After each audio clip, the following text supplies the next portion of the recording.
Well, welcome back to No to NATO, No to War, the show worldwide that broadcaster George Galloway formed and started, and it's now making its way to your screens and your devices and your computers all around the world. We're broadcasting live from Sydney this morning. It's 8 o'clock in Sydney, and welcome to everyone who's watching. Make sure you hit the share button, hit the like button, and get this stream out there. These are the type of shows that they don't want you to watch. The mainstream media does not want you to see what's going to happen here, because as the title of the show suggests, this morning in Australia and this evening in the UK, Vladimir Putin has said everyone must mobilize. Now, what does he mean by that? I'll go into that during the show. But Vladimir Putin was talking to his own people. He was talking to his staffers, his government officials, and to be honest, I really liked it. I really liked Vladimir Putin's attitude. Let's have a look at what he said. Все должны работать как на линии фронта. Все должны чувствовать себя Everyone must feel mobilized, is what Vladimir Putin has instructed. Все должны работать как на линии фронта. Все должны чувствовать себя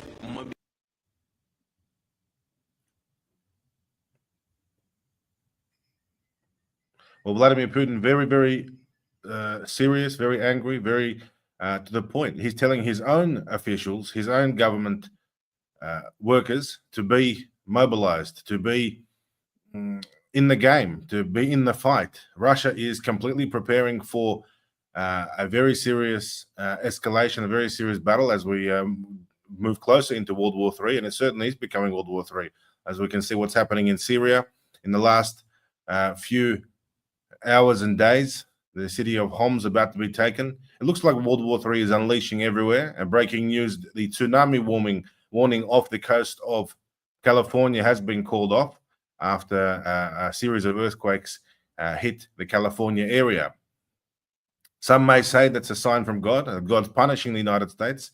But let's see. We hope the United States gets better. The United States has been ill. They've been under occupation of the Biden government for the last few years, under the occupation of the deep state. Let's see what the Trump-Elon Musk presidency brings. And speaking of Elon Musk, I was very impressed to see a decision by the courts. It seems that our colleague and friend George Galloway had a win against Elon Musk's ex in his case for defamation. Now, it's been ordered that costs will be paid to George Galloway by Elon Musk, by X, and of course, this refers to a case of defamation before Elon Musk took over the platform. But congratulations to George Galloway. Certainly, that's a very good win, and that's a developing situation. But what I like most for myself personally is that George Galloway promised on air, live, in the terms of the settlement with Elon Musk in that case, to demand the restoration of the Aussie Cossack Twitter X channel, which was suspended a day before the US election. So as a reminder, just remember what George said there. Aussie Cossack is one of our favorite people. He's so good, they're seeking to ban him here, there, and everywhere. But he'll never be banned from our portals. Aussie Cossack, welcome to No to NATO, No to War. I can well see, as the audience will, from your knowledge and eloquence, why they want to silence you, but you will never be silenced. People can follow you on Telegram. Tell them how, please. Follow me on Telegram, Aussie Cossack on Telegram, and tag Elon Musk, put up a tweet and say, bring back the Cossack hashtag. Look, I'm not an enemy of Elon Musk. I'm pretty favorable to him and Trump, because I don't want Kamala to win. So it's unusual why I was banned from Twitter. Maybe they'll restore me. But thank you very much, George, for the opportunity. And it was great to see you. No, you took words out of my mouth. I was going to make a call to everyone watching this who has an account on X, on Twitter, to raise the demand to bring back the Cossack, because your voice was increasingly influential, which is, of course, why people tried to silence you. I myself am determined to see you back. I'm in court with Elon Musk in the next few months in my action against Twitter. I think I'll add that to my list of demands. In order to settle the case, one of the terms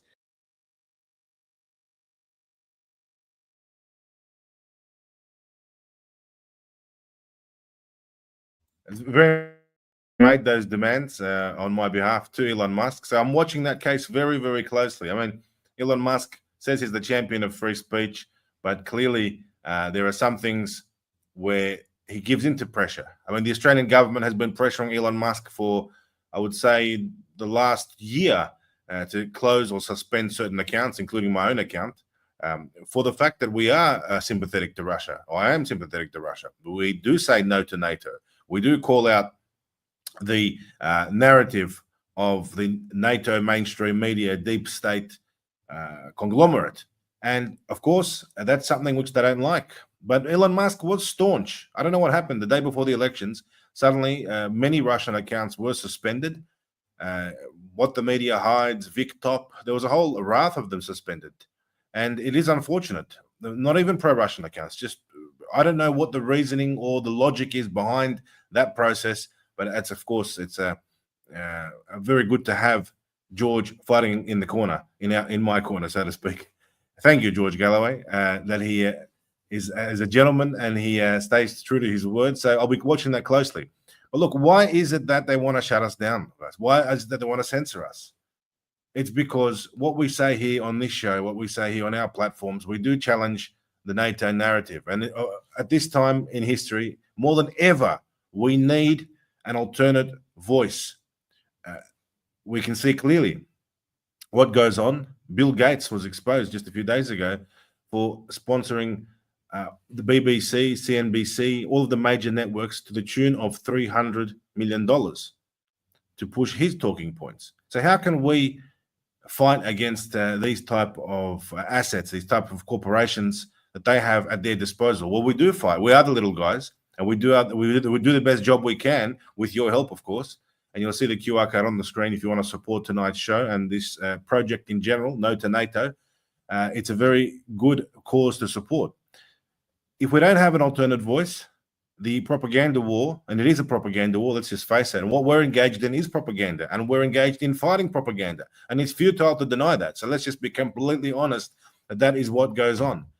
Now, the Russian side, the Russian government, the Russian media is more or less censored everywhere, all over the Western world.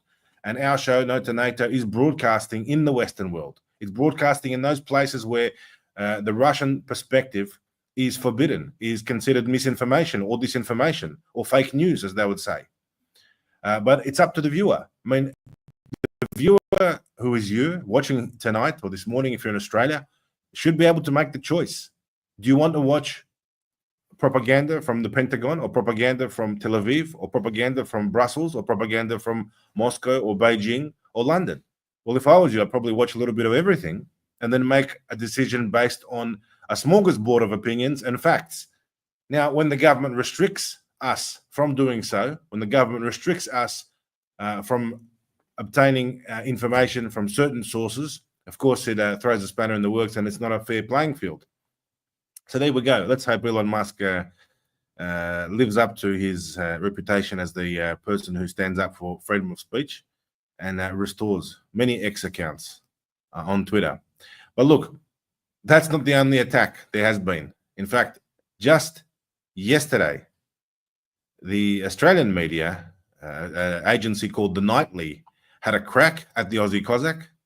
Now, this is the thing. If we weren't doing anything useful, if we weren't doing anything that was making an impact, for example, this show, No to NATO, they wouldn't bother attacking us, would they? They wouldn't see us as a threat. They wouldn't see us as something to go after and something to persecute. Well, there was an article written yesterday by a lady called Latika Burke. She used to write for the Sydney Morning Herald for a number of years, and she would often write pieces attacking Julian Assange, our Australian colleague and freedom fighter and truth seeker. Now, she used to attack Assange a lot with her usual lies and smears against him. and she seems to be a complete shill and sycophant for the powers that be. The Australian Strategic Policy Institute that she refers to, also known as ASPI, is a US-paid think tank that seeks to paint China and Russia and whoever the US has in its sights as a threat. Now, this Latina Burke, this journalist, refers to Assange as a convicted felon.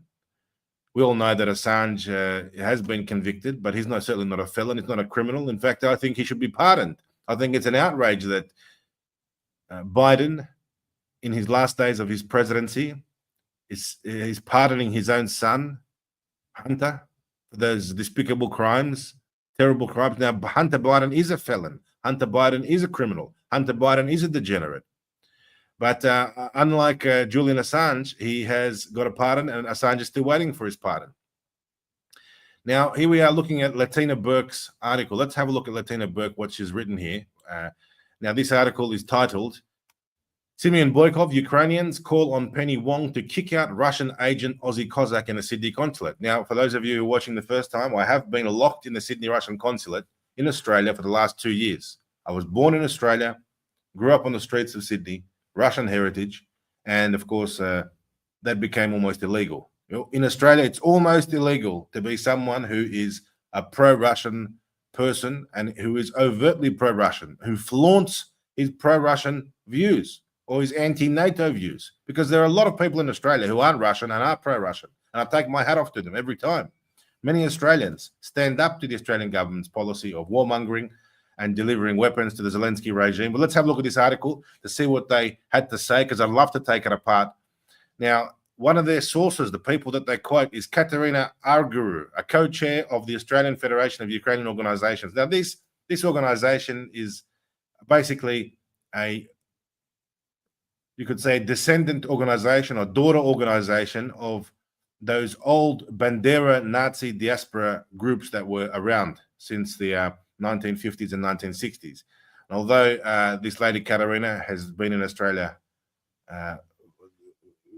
recently, she emigrated from Ukraine, she feels confident enough to say that while the Australian government refuses to close Russia's embassy in Canberra in response to Moscow's campaign of terror and genocide in Ukraine, we urge the government to at least shut down the Sydney consulate and send Russia's diplomats and spies packing.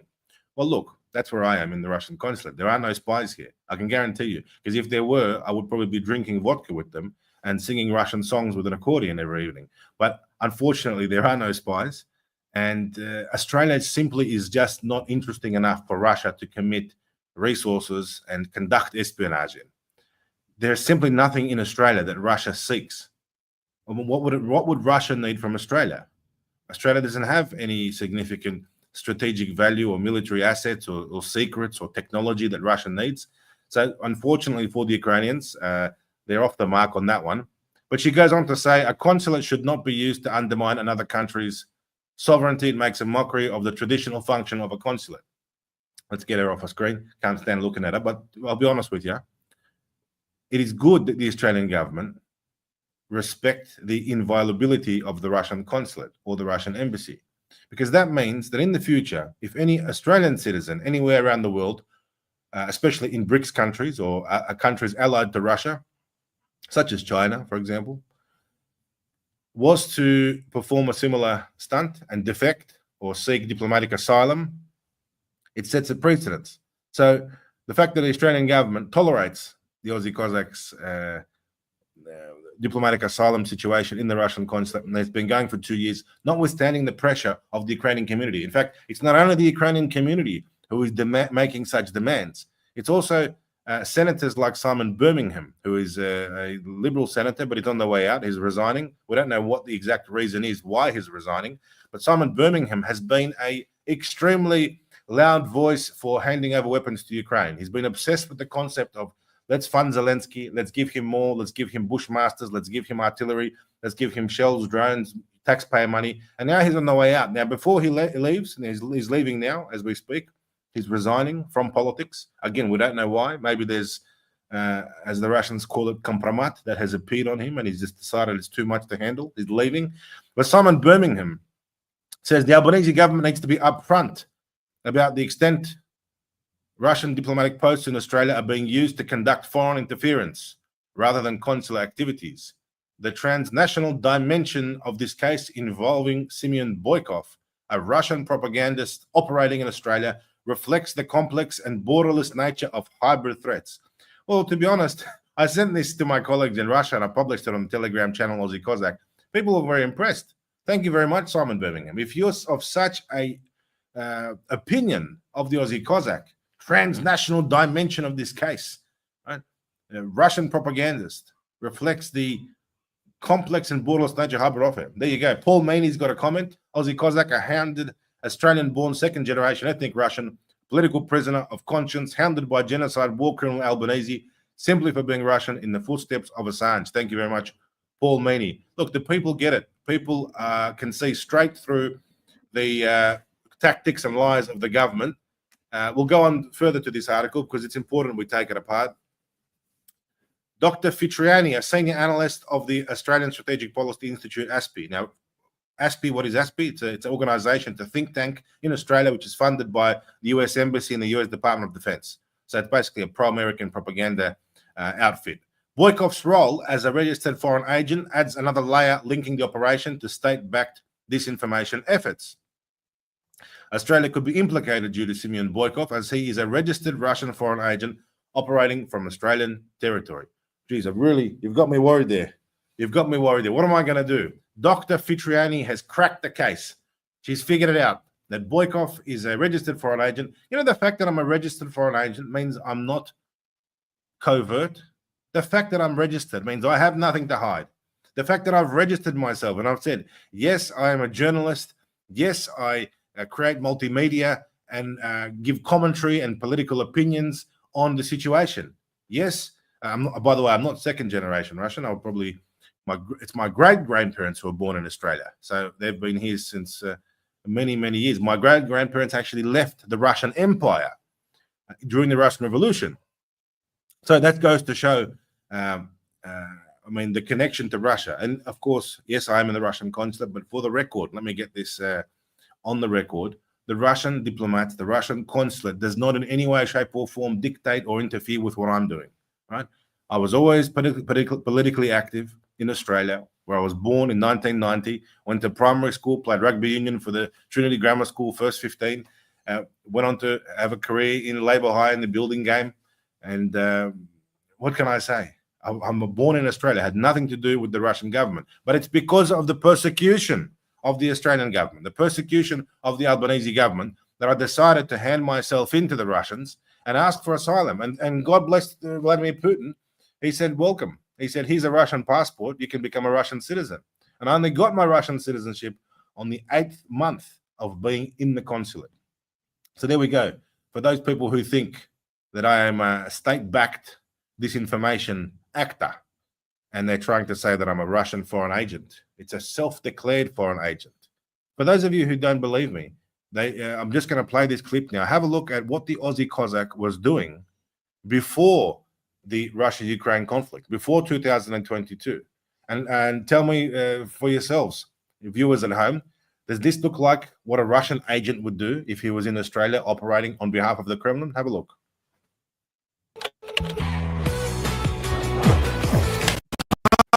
Hello, Aussie Cossack here from the Sydney Russian Consulate. Put your hands together for the Aussie Cossack. No to the Greens, no to Labor, no to Liberals. Putin influencer. Have a very interesting conversation with a very interesting guest, Semyon Boykov. Calling himself the Aussie Cossack. You're scared of the Aussie Cossack, you're scared of the Aussie people. The Aussie Cossack has been released. So what do we hear from the Aussie Cossack? We've got the Aussie Cossack standing as an independent. Here's the Cossack. Thanks, buddy. Let's all get together. Let's all join together and support the Aussie Cossack in Strathfield. You like the setup? Very presidential. Is it embarrassing? Big pharma, big media, and big government, and deep state. Big dislike from the Aussie Cossack. Сегодня в Австралии люди собрались на могиле. Why do you support Vladimir Putin? Penny Wong just put sanctions on Russia again. Penny Wong talking tough. He mentioned the name of an alleged pedophile and they locked him up. But here he is, the Aussie Cossack. there go the dirty tactics of the Australian Federal Police. No one in the government has apologised to us yet. No one has said sorry. We should become a republic. For goodness sake. Become a republic. Let's have neutrality. You're a journalist first and foremost. Very popular. You wanted to arrest journalists. You wanted to fight for freedom of speech. Aussie Cossack, et qui est un fugitif. Let them go! Let them go! Are they going to chase me? My own mother is hiding from the camera. Dora, keep up the good work. You made a very nice young man. This is a disgrace. Why am I doing this? I'm just getting a selfie with you. No, you're not. You're just annoying. No, you're just a disgrace. He just called the police. They see the Aussie Cossack, they run for cover. Because we are the working class, we are the people, and we're going to take this state seat back, aren't we? How are you? Good. Welcome back. Great to see you again. You too. Good to have you back here. This guy here, right? Or this guy. Which one has a nicer face? This is Democracy Manifest. This is how the Liberal Party treats journalists. I'm a very dangerous individual. It says in the intro. I'm asking you to leave. We're in court today for some absolutely ridiculous charges. Let's clean out the parliament and sack them all! But it's very funny. We have another custom. Now, for your safety, I think it's better we have the mic rolling. Well, none of your business, just like I told you. And I gotta set down Andrew! I'm the Aussie Cossack. It's been a pleasure. Like and subscribe.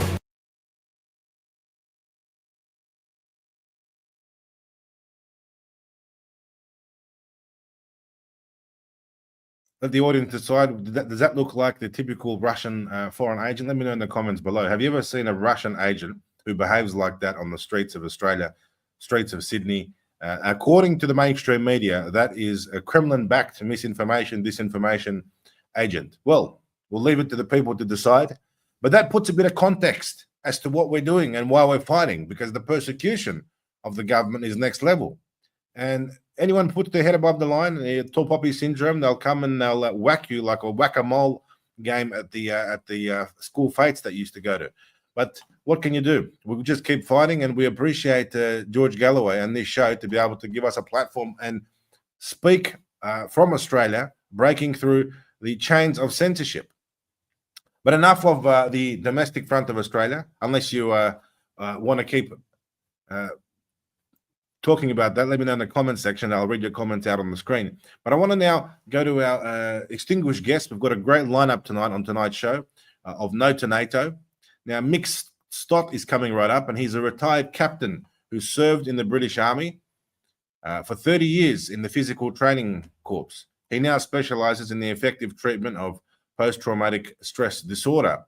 Mick, it's a pleasure to welcome you to No2Nato. Thank you, Simeon. It's really interesting watching your story, because one of the topics that I'd like to discuss is sovereignty. And of course, the biggest question is our sovereignty. One of the only people that I think is calling it out is George.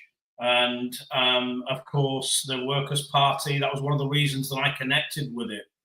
But equally, right at the start, when COVID came out, having served for a number of years, I was always very skeptical of some of the decisions that the government made. And so no surprise to me that when Ofcom started to censor voices, that was a typical tactic of any regime or organisation that wanted to control a narrative. And you can't possibly control a narrative in what's supposed to be a democratic country, because that's completely the antithesis to democracy. So knowing what we knew about Iraq and Tony Blair being an international war criminal, it comes as a surprise to an awful lot of people. You know, for me as a serving soldier of 30 years, I find it very interesting to even challenge the reasons that I joined the military, having spent time on operations and also spent that amount of time in and around my fellow colleagues in the army.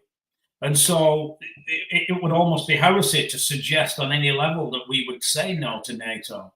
But if we think about sovereignty and we think about who actually is pulling the strings and who controls our government, and we look at those lines of control, they're becoming more and more obvious. And so it might come as a surprise that when this all started to roll as far back as 2019, that I was very, very aware of something that was going on and the conversations that were blackballed in Parliament because of some of the people I was talking to. And what an awful lot of people that are still serving and veteran communities out there might not appreciate is that we do not have a sovereign force anymore. And we don't have a sovereign force because after Brexit was signed in 2019, revised and signed, in September 2019, 3 civil servants, namely Brockbank, Langley and Robbins, what they did was they signed us up to 8 EU contracts. And of course, those 8 EU contracts tied us up to Brussels, the oligarchs that are in Brussels. And a guy called Major General Campbell was aware of this, and he tried to fight this, but was silenced essentially. Major General Campbell was the commander that led the British forces into the Falklands conflict, which ironically is possibly the only legal war that we've been involved in because it involved sovereign turf. And of course, the defense of sovereign turf. So we can't possibly justify being in some of these places as a force. But the 8 EU contracts that came live on the 1st of January 2021, what they did was they pretty much said that if the EU has a bit of an issue and it wants to resolve that issue by the use of force, then the British would no longer get a say in that because they would be deployed by the EU.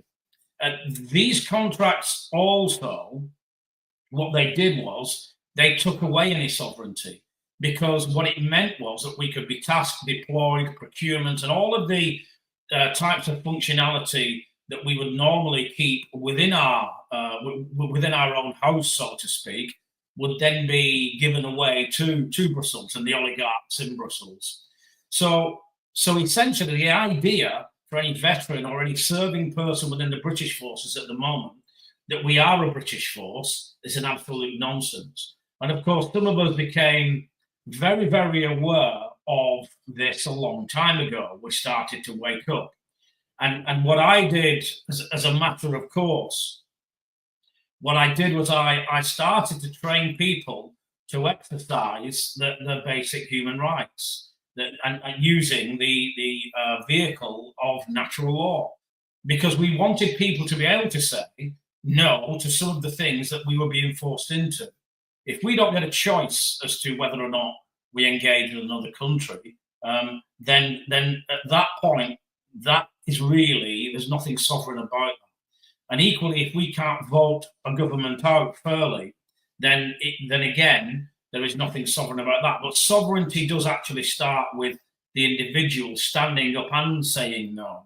And of course, I don't buy into any element of war, having been there and understand what it does. It creates nothing but poverty, mayhem, and just situations that are devoid completely of love, care, and consideration. And it's normally those people that are on the receiving end of that have no say in it and suffer the worst. Meanwhile, the people that support and fund it are the ones who are then generating all the wealth from it. So there are no surprises that when you look at the arms that are going to Ukraine, that when you look at who's providing the arms and where the funds are going for those, they're going back to those companies that coincidentally run the world.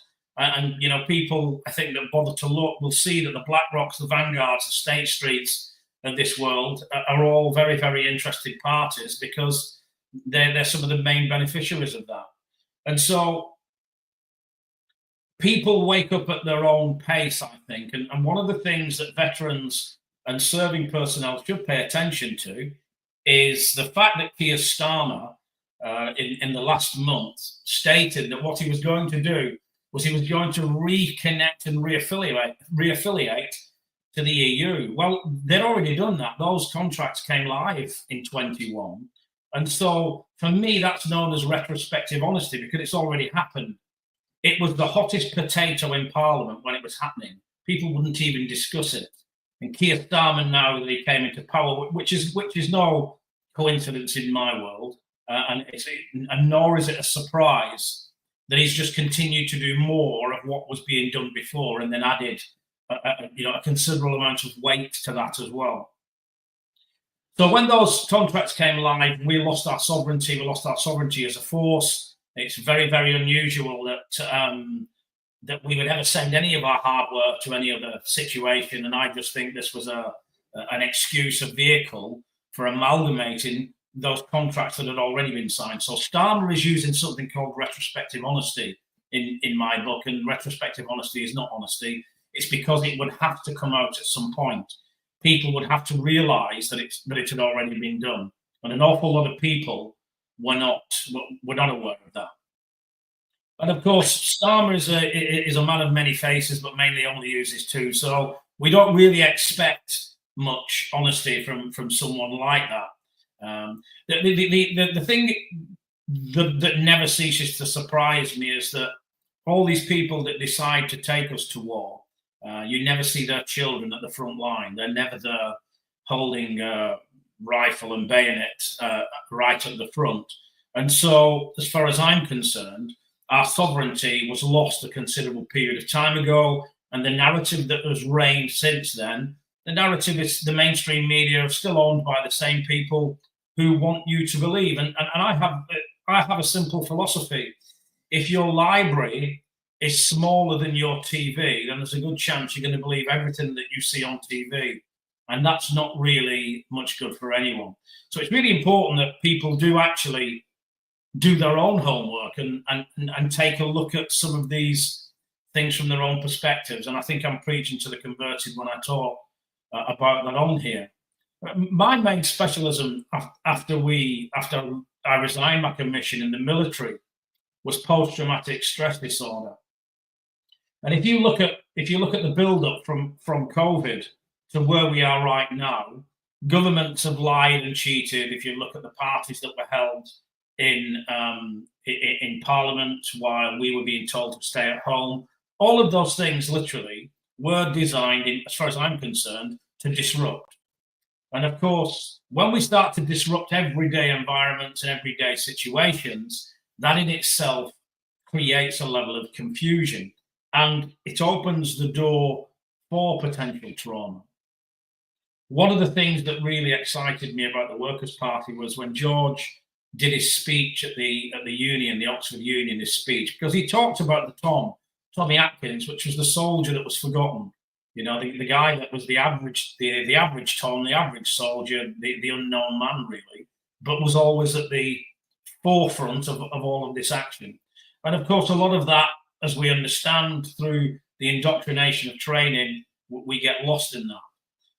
So with regards to trauma, if you consider what is going on in the broader sense, if we interrupt your life and we interrupt your daily life, which happened, as I said, from 2020 onwards, then that in itself, even COVID, the situation with COVID had a huge impact on people. And, you know, I can measure this in the UK. There was an unbelievable impact on children that were forced to stay home, and then they didn't want to go back to school. So there was all sorts. Mick, I want to just stop you there. Look, you've made some very good points on sovereignty and the Keir Starmer government's disregard for the wishes of the people. I mean, the British people clearly don't want British involvement in Ukraine or British boots on the ground.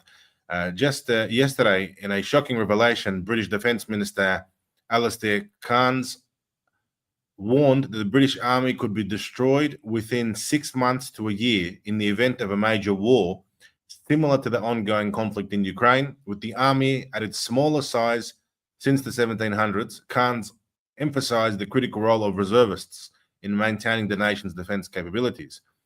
We all know, the British people know, other countries in the world know, I know, you know, and the Russians know that the British military is extremely weak at the moment.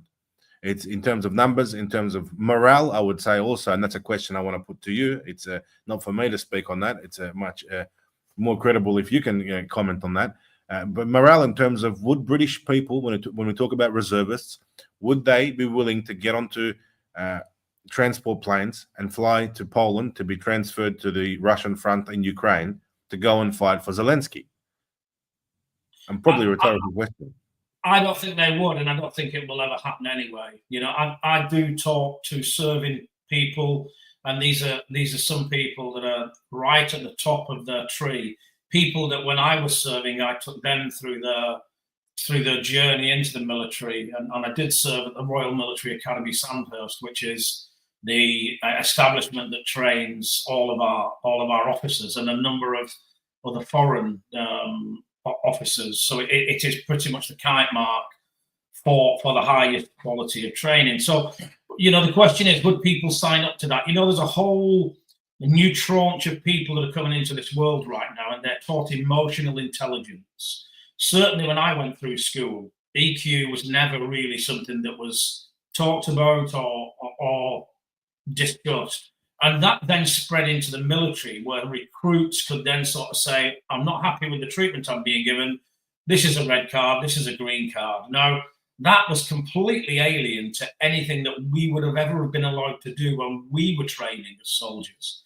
So the whole essence of the training is designed to make somebody, let's say, more emotionally intelligent and aware. And in reality, in wartime, that's the last thing you want, because what will happen naturally is people will be more compassionate, they will be more considerate, they will be allowed to express their emotional states. And all of those don't necessarily equal a great fighting force. And they certainly, if you look at a situation that you've got in Ukraine at the moment, where British soldiers are volunteers. And of course, that's what makes them excellent soldiers, because they volunteered for the role. There's a massive difference between volunteering for a role and being forced into a role.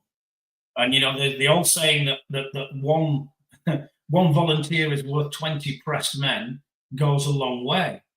If you go back as far as World War I, what we recognised in World War I, that anything up to 30% of the people in the trenches weren't actually shooting at anyone because they didn't want to hurt anyone. So just stop you there. You're saying that the British soldiers fighting in Ukraine are very good or effective, essentially, you're saying, because they're volunteers. I think that a volunteer is always going to be more effective than a pressed man. I wouldn't say what the standard of a British soldier is these days, because I've seen a lot of mission creep when it comes to standards and qualification. Are they as good as they used to be? I suppose every older person might say, no, they're not as good as they are. Look, I do agree on your point in terms of volunteers and people who are pressed into the military. If we look at the Ukrainian military, it's quite clear that is a military of soldiers who are forcibly recruited, arrested on the streets, kidnapped and thrown to the front lines. Meanwhile, on the Russian side, thanks to very wealthy Russian cash reserves through oil and gas and other exports, Russia is simply offering huge amounts of money to volunteers, to soldiers, and people are signing up. Something like 30,000 Russian men every month sign up to fight. And they receive huge, in Russian terms, even in Western terms, they receive huge wages, absolutely huge wages. So, I mean, Vladimir Putin has committed 1/3 of the country's budget to the war. And that, of course, predominantly goes to funding the social benefits and the wages of soldiers. And the good news is for the Russians, when the soldiers are being paid very well, extremely well, that money is then coming back into the Russian economy, to their families, to their wives, to their children, and being spent in Russian cities and towns. So it's a great strategy to pay your soldiers well. And in the event of death, there's also a very, very high remuneration, compensation, and insurance type situation. So, unlike the Ukrainian side, and we all know the motivation is very lacking on the Ukrainian side, unfortunately. Absolutely. But look, I can tell you that it's, even if it wasn't for the high wages in the Russian military, they'd still have Russian men signing up to fight, because it's a matter of defending Russia against a combined force of 55 countries all around the world. But look, it's good to hear your opinion as a veteran of 30 years in the British military.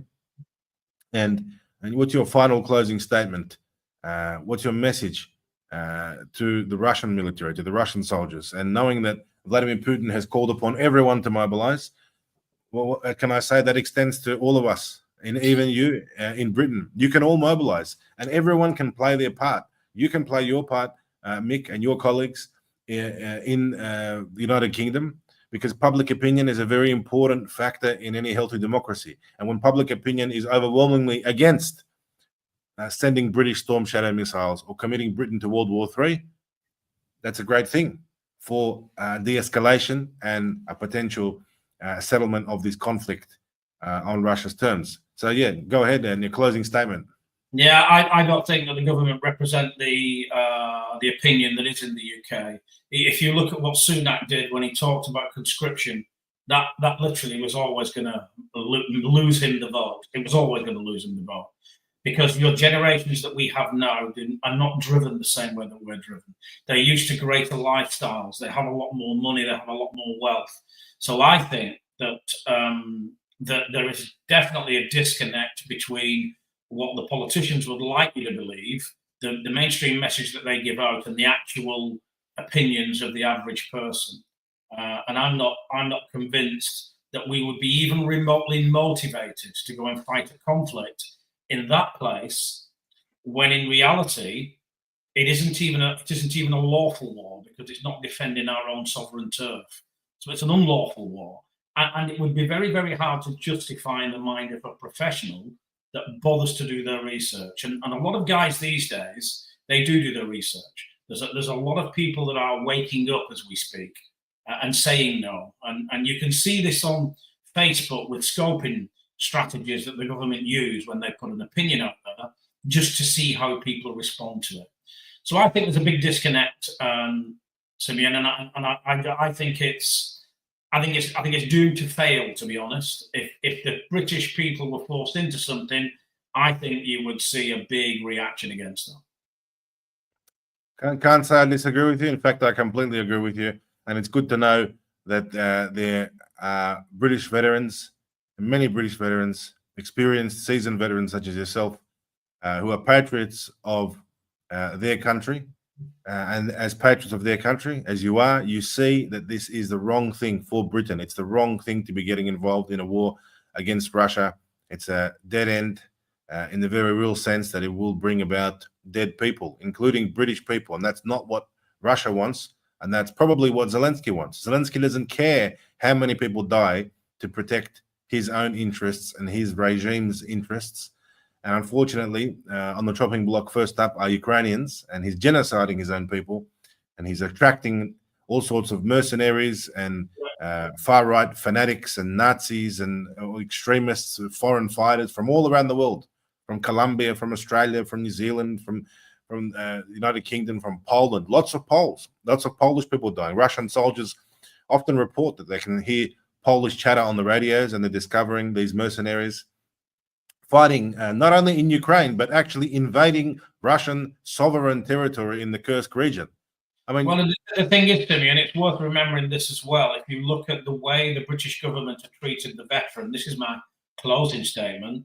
If you look at the prison population, on average, it's about 13% of the prison population are veterans. If you look at the probation population, about 13% of those are veterans, and they are the majority are non-habitual criminals. So George's speech at the Union was perfect, because what he says was that even if you do go to fight for your country, by the way, they're going to hang you out to dry when you get home. Absolutely. Can't say I disagree. Thank you very much for joining us, Mick Stott, on No2Nato. Look, staying in the United Kingdom, we're going to jump now to our second guest for tonight's show. And this is a gentleman by the name of Warren Thornton. Now, Warren has served for 6 years as a sniper in the British Army, and for 8 years as protection for aid workers in war-torn countries. Effectively, he's a combat veteran being stationed overseas in these war zones. He's now a broadcaster and presenter of his own show, and you can find that at warrenthornton.com. He joins me now. He is from the UK, as you can imagine, but he actually joins me now from the Philippines, which is closely aligned to our time zone here in Australia. Warren, welcome. Firstly, what are you doing in the Philippines? Good morning, Simeon. I thought once Keir Starmer got into power, it might be a good idea if I took off to the Philippines, having already been arrested for exposing the Nazi in the Canadian Parliament, which is a story that we broke. So you were arrested for exposing the Nazi in Trudeau's Canadian Parliament? Yeah, that's absolutely correct. Basically, we found out that he had indeed been a British prisoner of war at the time. And of course, once I broke the story on the Friday and then suddenly on the Sunday, I got a visit from the police when I was actually taking part in the show. We absolutely proved that Trudeau, Freeland, Gould all knew about this because literally Rota accepted money from Yaroslav Hunker's son. Which was for his campaign. So the Speaker of the House received money from Yaroslav Hunker's son, who was in charge of a mining corporation and actually lived in the same area. Amazing, Warren, that you were involved in exposing that Yaroslav Hunker, the Ukrainian Nazi who spoke in the Canadian Parliament. And it's even more amazing that you've been persecuted for that, arrested. Can I ask, what did the British police charge you with when they arrested you for exposing that Nazi in Canada? It was a weird thing. It was a very weird thing, Simeon, to be honest, because misinformation is when you know it to be false and you still publish it. Sorry, that's when you know it to be false, when you don't know it to be false, sorry. And then, of course, you publish it. Disinformation is when you know it to be false and you still publish it. But I was arrested for malinformation, which means I was absolutely accurate in what I was reporting, but they just didn't want it in the public sphere. And of course, being part of a journalist, as you know, Simeon, if they mislead either people or a corporation, then you have a duty and a right to expose that to the public. Well, mate, in normal countries, in normal societies, exposing a Nazi, a person who served in the Nazi Third Reich regime during the Second World War, it would be something which would be highly looked upon, and you should be receiving a medal instead of a pair of handcuffs. I mean, what happened to Britain? Britain and Russia and the Soviet Union were on the same side fighting the Nazis, and the British supplied the Russians with Hurricane fighters and ammunition and shells, and the Soviet Unions via the Arctic Sea route in the northern Arctic sent ships full of gold back to the British from Russia. I mean, we were on the same side. What's going on? Why? Where has this disconnect occurred, in your opinion? Why are Nazis being rehabilitated and supported by the British government, by the Canadian government all of a sudden? Isn't that an absolute travesty and a mockery of the memory and the legacy of all the British veterans who died in World War II fighting Nazism? Yes, it absolutely is. And of course, there was never anything worse than in the Normandy, obviously, when they had the Normandy celebrations, that someone like Zelensky would turn up. Now, people will turn around and say, oh, Zelensky's Jewish. Well, let's push a point there, shall we? With Georgia at the moment, Zuba Lashvili, it's been found out that her grandfather actually served on the Georgian desk for the RSHA underneath Reinhold Heydrich, and Reinhold Heydrich himself was a Jew. So let's not, split hairs about Zelensky there. And what you then have to turn around and say about where the UK have gone with this is we've just been led by the nose by America, very, very simply.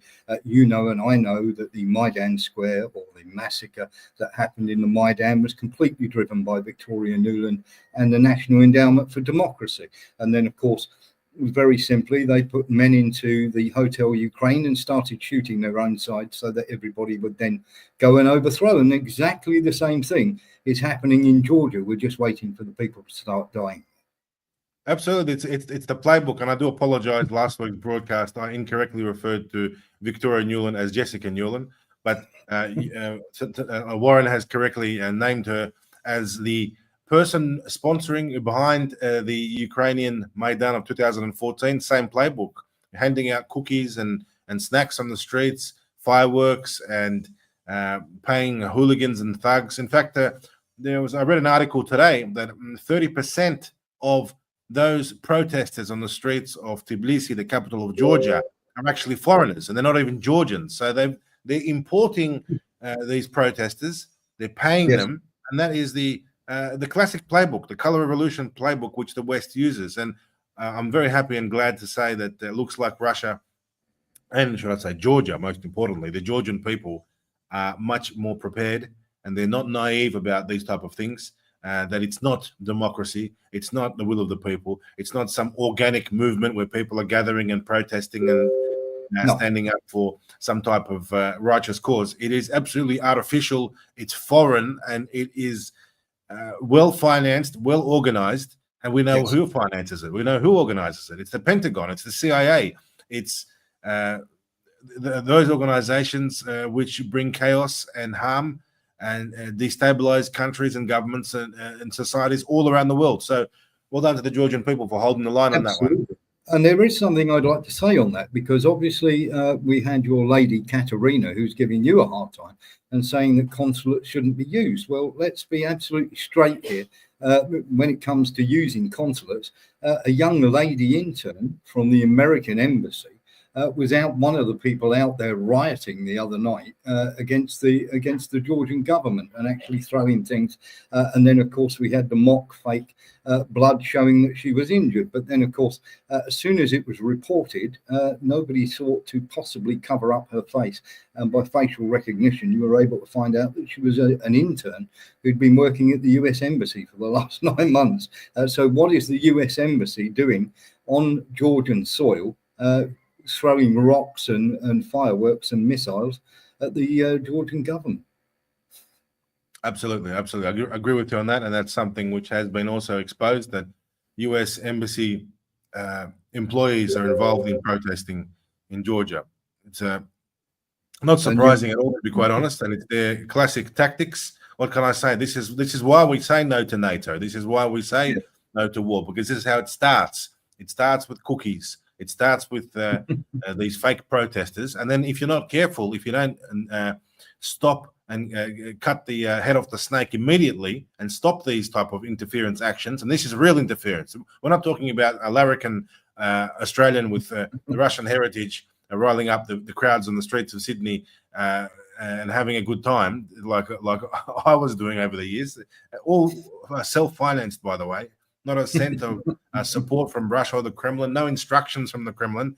I mean, that is what we're doing is kindergarten compared to what these guys are doing. These guys have military style and corporate style execution of their plans. I mean, if I had the resources that Victoria Nuland had and the US Embassy in Georgia had, well, what can I say? I don't even want to speculate what would we do, what would we achieve, because we could clearly running on an empty gas tank, running on fumes, you could say, we're having an impact, and that's causing much grief for these Ukrainian spokespersons and senators like Simon Birmingham. It's causing grief for them. But you know what? Our action is organic, and no one plans this show. No one, you and I don't collaborate beforehand and say, what are you going to talk about? Let's talk about this. Here's a script. Let's say that. We don't plan anything. And guys, guess what? Nobody funds this. The Kremlin does not fund No2Nato. It's a completely organic, excellent initiative, which has been brought about by the brilliant George Galloway, and we're all very happy to oblige and be part of it, because it's something that is extremely needed. And we're fortunate that George Galloway has a very staunch and strong reputation, where the corporate big tech giants are just simply too afraid to take him off the air because he's such a big name. And he offers his platform as a place where we can discuss this type of anti-NATO, no-to-NATO ideology. And that's an excellent thing. Very organic. Yes. There is a point I'd like to make, actually, Simeon, about what was being said by Mick. Now, there are 73,000, obviously, troops in the British Army. Only 40,000 of them are really going to be any good in the fighting. You've got admin, you've got all sorts of people who don't really get involved in the fighting. Now, what you have to remember is, first of all, they sent loads and loads of mercs in there. the wonderful Liz Truss sent 30 odd people to their deaths, literally to a training camp just the other side, just inside the Ukraine border, on the border with Poland. And of course, these wonderful mercenaries all kept their cell phones on and were taking selfies and everything else. And one missile basically sorted them all out. So Liz Truss telling people to put down their, call of duty and go and do this is absolutely crazy. War is a horrible, horrible thing. When you're in one, as I have been, when you see the human suffering and everything else, the last thing you would be doing is taking your mobile phone or any electronic devices whatsoever. You wouldn't be going into restaurants with everybody else. And of these, when you think that there's only 40,000 possible fighting force for the British Army, they wouldn't last a year. In Bakhmut alone, the Ukrainians lost 120,000 men in 8 months. So you slice that down by 3 times that, they wouldn't last 6 months, let alone let alone a year. And very, very simply, the British Army would be wiped out. We're not used to it. The warfare has moved on. Men and tanks are no good anymore. Drones and missiles are the way that you fight a war. I was at the Chinese embassy only 8 days ago, and I saw a demonstration on drone technology and how far they've gone that would frighten the living daylights out of people. Look, China is the sleeping dragon, and they are very, very advanced in drones. Their drone and missile production, it outproduces the rest of the world put together times 10. I mean, the Chinese drone production for the civilian market, it dwarfs what most countries' militaries combined would ever dream of on paper even. But the Chinese are well ahead, and guess what? China is an ally of Russia, and that is very clear. In fact, China and Russia have said, we've heard it, they've said we are more than allies, we are more than brothers, and the relationship is very close. China shares a common border with Russia. North Korea shares a common border with Russia. So if this is going to be a long, drawn-out war, if they don't want to settle this conflict on Russia's terms and to respect Russia's sovereignty and to respect Russia's interests on Russia's borders and to respect Russia's right to defend the Russian-speaking Russian Orthodox and Ukrainian Orthodox Christian population, which are being persecuted in Ukraine by Zelensky, who is a person who is not Christian, and he does not care about those people that live there. If they don't want to take into account Russia's position, it's going to escalate. It's going to get worse. Now, you as a veteran, as a person who's been serving in the military for many, many years, a long distinguished career in the British Army, you would surely acknowledge that the number one country in the world, and of course Ukraine being the number 2 country, I would say, who has the most experience fighting against drones, defending against drones and missiles, and also deploying drones and missiles. This is Russia and Ukraine in second place. These are 2 countries now who have incredible experience, and that's why the Chinese are sending in observation teams. They're sending in military instructors, and the Chinese are watching and learning and refining their drones. Look, just imagine Chinese manufacturing. They can commit to making 100,000 drones a week. They can just say Guangzhou region or whatever region, they say 500 factories are going to no longer produce toy cars. They're going to produce drones, and they just switch over and they start producing, and they will outproduce. They will outproduce Australia, Britain, United States, and this is the problem. If the world, if Keir Starmer, if Biden, if Albanese, if other leaders around the world, Macron, who looks like he's on his way out as well, the breaking news from France, his government is collapsing.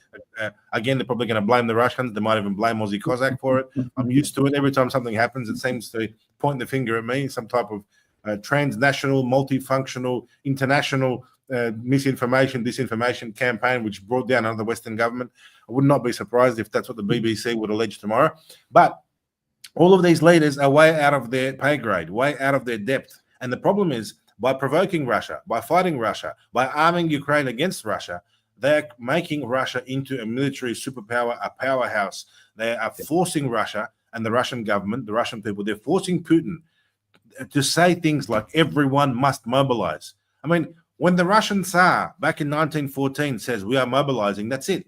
That means tens of millions are being drafted into the military and the country is changing its thing. When Joseph Stalin in 1941 says, that's it, we are mobilizing, it's all bets are off. The Russian bear is awake and you can't stop it. How are you going to stop it? How are you going to stop such a huge country with such huge resources plus such huge allies. Yes, in World War II, the Soviet Union had the Americans. It had Lend-Lease. It had the British, right? It had the Arctic convoys. It had American support as well. However, that's because America, back in those days, and the British in those days, were the manufacturing hubs of the world. That is where the majority of shells, ammunition, boots, machine guns, Vickers, factories, that's what you had them, right? You had them. The Russians were ordering them. But guess where? And you know the answer to this question because you mentioned that you've been to the embassy last week. Who now is the #1 manufacturing hub of the world? If you need something made, where do you go? You go to China or you go to Russia. And just to expound on the point here, the Chinese had drones with sensors on that they could send into a bamboo forest. And literally, I watched these things. And there was about 400 of them, and they were attacking this trench, which was about half a mile into this forest. They got in there. They didn't need it. They just pre-programmed them for exactly where they were supposed to go. They went in there and they just destroyed this trench. And to be honest with you, it was quite frightening. And another thing I will just very quickly say, that you're not going to fight for Biden. You're not going to fight for a Sunak. You're not going to fight for a Starmer. Putin is seen not only as the leader of Russia, but he's seen as a spiritual leader as well. And you fight much harder for a spiritual leader than you do a political one. Definitely. That's why people sympathize with Vladimir Putin, because he's managed to preserve a country which is taking active measures against the plight and the spread and the cancer of degeneracy. And that is something which the world is suffering from, the Western world. It's something which Elon Musk is suffering from on a personal level with his own son and his own family, and they call it the woke mind virus. Or there's one country which seems to be immune to these type of woke mind virus, and that is countries like Russia, countries like Belarus, and good on them. And that's why many Westerners are flocking to move to Russia. Simeon, I would turn around and say on that that I don't think Russia stand a chance, because we're going to sail over on the HMS Diversity and Inclusion, and we're all going to be coloured up in rainbow tanks and uniforms, so the Russians won't be able to see them too well. That's right. 25 years in the Gulag and half Russians for potatoes. That should fix any of these ideological indiscrepancies, let's call them. But on a serious note, people are moving to Russia. I mean, if you're in the Philippines and you're hiding out from the British government, I would highly suggest to consider moving to Russia. Go to okaagency.com or welcome to Russia.com. There's movingtorussia.ru. There's plenty of these organizations that have sprung up, and they're assisting Westerners, just like yourself, who are political prisoners, who are exiled from their own countries simply for speaking up for the truth and standing their ground and holding the line. So, Warren Thornton, I'm sure you would be extremely welcomed in Russia, and a person with your experience in the British military would definitely find an office in Russia or a colonel in Russia who would have a nice cup of tea with you, polonium-free, and collaborate with you on issues of culture, traditions, and military history. Yes, speaking. I mean, Marina Butina, Russian State Deputy Duma member, only yesterday declared that every foreigner who is thinking of moving to Russia will find a place for that foreigner. There is a skill shortage in Russia because of the sanctions, because of the fact that all these Western companies withdrew. Russia is very eager to attract Westerners, engineers, huge wages, massive wages, scientists, Western people with skills in industry, in commerce, wherever you like. If you've got a skill, they'll find where best to use it. Russia is open for business. And you know what? Foreigners are really, really well treated in Russia. That's the other thing, Simeon. That's the other thing as well. We keep hearing in the West that Russia's economy is in the toilet. No, it isn't, because they're desperate for people.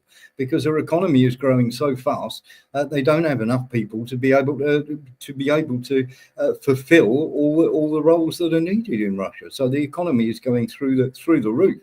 And this nonsense about the ruble in trouble and Russia being in some sort of economic problems. Absolutely untrue. Just look at Germany. It's absolutely falling through the floor. Well, look, Russia is fighting a war for cash. Now, that is the only country in the world in the last, I don't know how many years, if you compare it to the United States and the British and others, who actually fights a war for cash. All of these wars that America funds, it doesn't actually fund them. They're just adding zeros onto the American debt, which is growing by $1 trillion every 90 days or whatever it is. No, the Russians are not in debt. They are selling oil and gas, right, to Europe, by the way. And in fact, oil pipelines are still going through Ukraine. So there's a war between Russia and Ukraine, but the Ukrainians are happy enough to continue to allow Russian oil through the Druzhba pipeline, and it's pumped through the Ukraine, and Ukraine gets its royalties for transit of that Russian oil. So it's a bit of a phony war, isn't it? It's certainly not a not a full-blown war. It really is a special operation. Countries like India buying Russian oil more than ever, and then selling it back to Europe, selling it back to Australia. And Russia is using inflated prices. Of course, and the Indians very cheeky, very clever. They're making their 30% cut on top, and good on them. Well done to them. The Chinese buying huge amounts of Russian gas, coal, oil, and selling it on to other countries like Japan and Australia and other places. Now, that's the difference. The Russians are fighting a war on cash, spending 1/3 of their federal budget. So 33% of the whole budget. That's compared to countries in the West who are spending 1.5% of their GDP or 2% of the GDP maximum, or 3 or 4%. Would be very unusual for them to spend.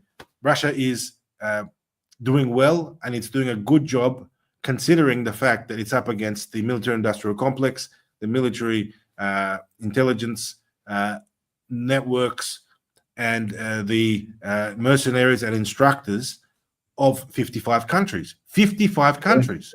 Yeah. So when people say, "Oh, why hasn't Russia taken over all of Ukraine yet?" Well, Russia never sought to do that. If you look at the borders that Russia declared, they are very, very similar to the borders that Russia has, plus or minus, right? That's the Kherson region. And by the way, the Ukrainians are declaring that the Russians are preparing an offensive onto the city of Kherson across the river Dnieper, and they've amassed 300 boats for that river crossing. That's unconfirmed information. It could be Ukrainian propaganda, but that's something that the enemy is worried about. At the end of the day, the peace proposals that are on the table, there are different proposals. There are calls for Russia to keep what it has. And but that's not negotiable. There is no scenario where Russia would withdraw or give up land that it's earned. I mean, this land, every meter of that land, every meter, especially if we're looking at Donbass and looking at Donetsk, places like Bakhmut, Artyomovsk, or Avdiivka, every meter, every block, every street of these cities, house to house, building to building, the old-fashioned way, right? The old-fashioned way, just like Pavlov's house in Stalingrad, was fought for and taken. Some buildings being fought over for weeks and weeks and weeks. And the Russians they're unbelievably deluded, Simeon. I mean, we're hearing about this ridiculous plan that the Americans have got. You will give the Russians exactly what they want. There will be none of this frozen conflict. There's no way that Putin's going to have any of that. There is no joining NATO in 5, 10, 20, 30 years. There really isn't. And there are 8 Russian-speaking oblasts there. I would imagine that the Russians will take the 4 oblasts to start with, and they will want autonomous elections to be held in the other 4 oblasts. And if they leave it much longer, it's going to be 8 oblasts in the Russian hands. So give them what they want, get rid of Zelensky, knock this neo-Nazi nonsense on the head, and turn around and say that Ukraine is never going to join NATO, because otherwise the Russians will just keep winning and the Ukrainians will just keep losing, and everybody else economically will go down the toilet. Look how many, shall we say, Western leaders have fallen because of supporting Zelensky. The curse of Zelensky's handshake. Yes. Strike again. The South Korean president also became a victim of that curse. The latest victim. I do mean to ask you, Simeon, have you seen any North Koreans under the bed lately? Well, the allegations are that there are many North Koreans. In fact, an Australian mercenary fighter from Queensland told the Australian news outlet news.com.au yesterday that he has killed North Koreans. I mean, of course, no proof evidence given, no photos provided, no evidence whatsoever. No. Now, the thing is, the Western propaganda machine is alleging that North Koreans may be operating in Kursk region. But the problem for the West is that the Kursk region is part of Russia's pre-war undisputed sovereign territory. So if Russia allows North Korean troops or Syrian troops or Iranian troops or Kazakhstani troops or Belarusian troops or whoever or whatever, Chinese troops, whoever they like, if they allow them onto Russian territory, the West can't say anything. I mean, I understand if North Korean troops were fighting outside Kiev. Okay, it would be a bit alarming. You could say, oh, well, that's not very nice, is it? But that's not happening. Vladimir Putin has clearly said and clearly stated that Russia and North Korea have a mutual strategic military assistance pact that they've signed, and that is in action. And in the guidelines of that agreement, Russia, if it allows North Korean military assets to be deployed on its own territory, who can stop Russia? It's the same thing as when the Americans come to Australia and in Townsville or in Cairns or in Darwin conduct military exercises at the invitation of the Australian government. So, and the other thing there as well, Simeon, is it's very, very straightforward. North Korea was just using an excuse to launch, to give them permission, Ukraine permission, to launch weapons, long-range weapons, into Russia. And of course, at the moment, I would imagine Kim Jong-un is chuckling left, right, and centre, because South Korea, once again, for the 11th time, has completely had a meltdown. And of course, North Korea is about as stable as you could possibly imagine. Well done to the North Koreans for being stable. And I could just imagine the North Korean news reporting on the chaos in South Korea, and the North Koreans sitting here at home thinking, it turns out we are right after all these years. So, look, congratulations to the North Korean people. They went through a lot of toil and hardship, but as they say, it's not over till the fat lady sings, and it looks like the South Korean fat lady is singing, and they got big problems over there. So well done to the North Koreans. And the North Koreans do have very good advanced missiles, and they have great MLRS rockets, and that is an asset which Russia is using and absorbing, and it's thanks to the Soviet Union. And the Soviet Union, who built up countries like North Korea, like Cuba, like all these countries in Africa and Eastern Europe, and a lot of this investment that they made is now being given back in that sense, and it's a great thing. Russia has allies. Ukraine thinks it's allies. Ukraine doesn't have allies. Ukraine has countries. Simeon, I wanted to ask you a question. Given that Russia have just signed a deal with Nicaragua to build a base there, which is only 3,000 miles away from America, how long do you think it will take the American government to try and overthrow the government in Nicaragua? Well, there'll be cookies and protesters, color revolution incoming. But look, that's the thing. Russia doesn't meddle on America's borders.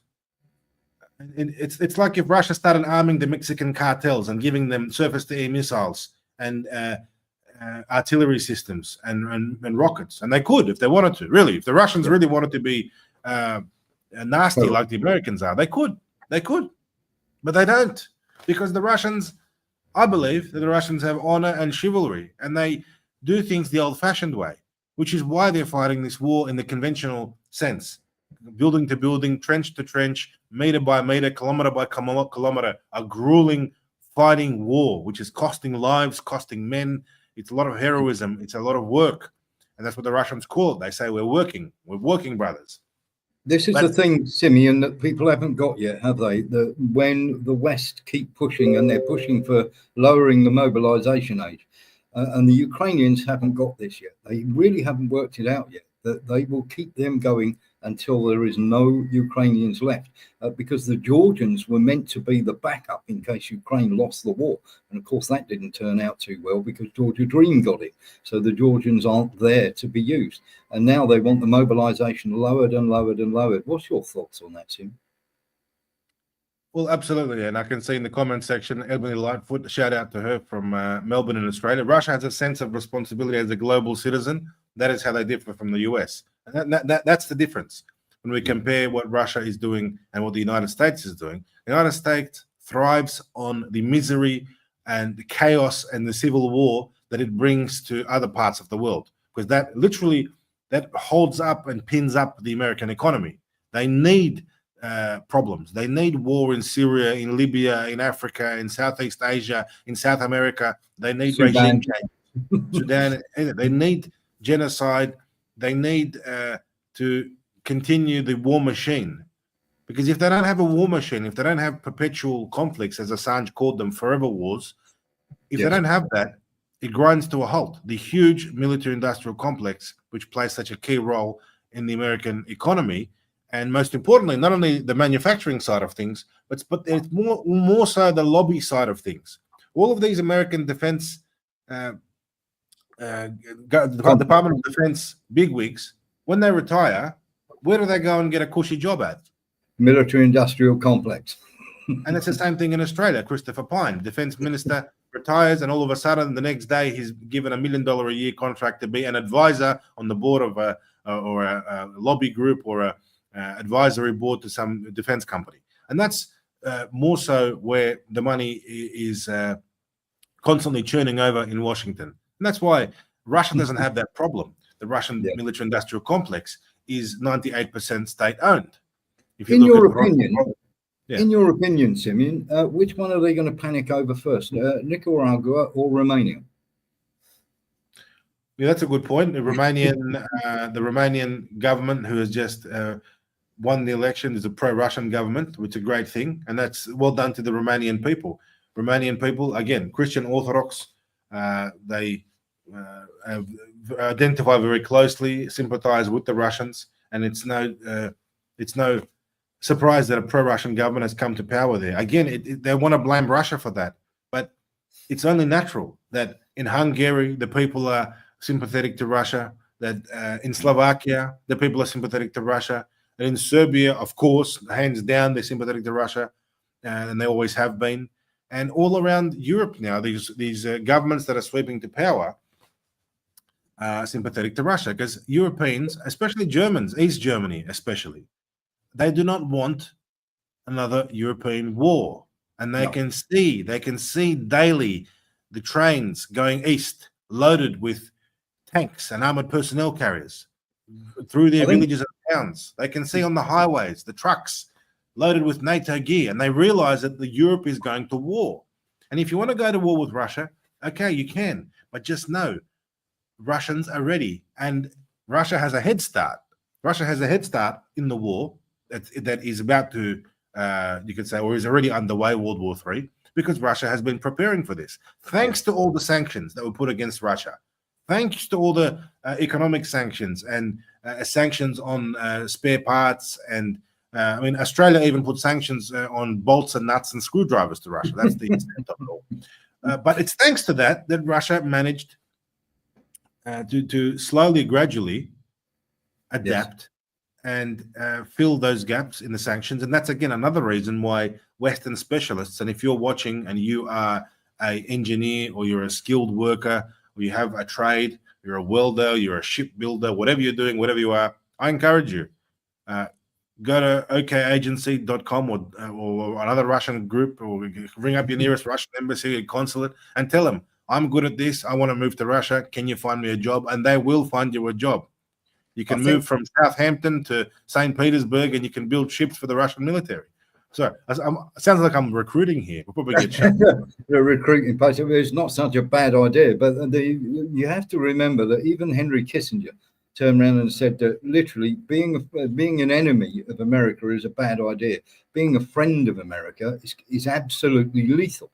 We need, as Europe itself, but definitely the UK, needs to edge away from America, unless, of course, because Trump eventually, I would imagine, is going to go into Israel. There's going to be a problem there, and there's going to be a problem with China eventually as well. So being a friend of America never works out well for anybody. Indeed. I think that a lot of people are waking up, and the key to waking more people up is to supporting broadcasts like this and supporting your work, Warren Thornton. Check out Warren's website. It's warrenthornton.com to keep track of his excellent journalism and work. He's a British journalist, former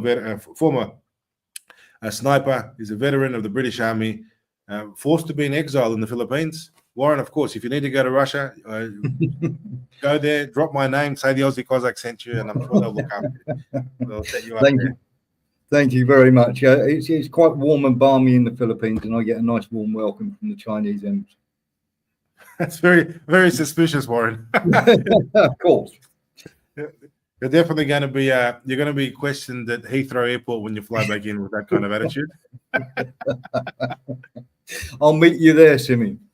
Definitely. Good on you, Warren. Thank you very much, Warren Thornton, for joining us on No2Nato. Well, ladies and gentlemen, what a great show, great guests. I enjoy speaking with people from the British military, veterans from the British military. And thank you to our team, Alan and Chris and Paul and everyone in the Birmingham and Bristol No2Nato team who have been hard at work, always preparing these broadcasts for you. If you want to support No2Nato, again, it's not a Kremlin-funded project. It's not funded by any government. It's funded by crowdfunding, and you can continue supporting this show, this channel, this great work. The financial appeal help raise if you can. If you can't, if you need help yourself, write to us and we'll help you. We'll send you a check if you need help. This appeal only concerns those people who have bought Bitcoin and it's sitting at 103,000. So if you're a Bitcoin whale and you're doing well, support the show. But there we go. It was a good show. I appreciate you guys in the comment section. And tune in next week at the same time for another episode of No2Nato. In the meantime, keep sharing the truth. Keep sharing this broadcast. Hit like, hit subscribe. And we'll keep fighting. Svetlana, Horatio, James, Tony, I can see all your comments. Thank you very much for your support. The world is changing quickly. We are on the right side of history, and if you're watching this broadcast, you are on the right side of history. The good news is, in the end, we win. We don't have the resources of BBC or CNN or CNBC and so forth, or Hollywood or Wall Street, and we don't need them because people who have those resources become compromised. So when you see a show like this preaching the truth, things that you want to hear from different perspectives from all around the world, and you can make your own decision about who's right and who's wrong, it's a good thing, and it has to be supported. Thanks very much. I'm your host, the Aussie Cossack. Until next time.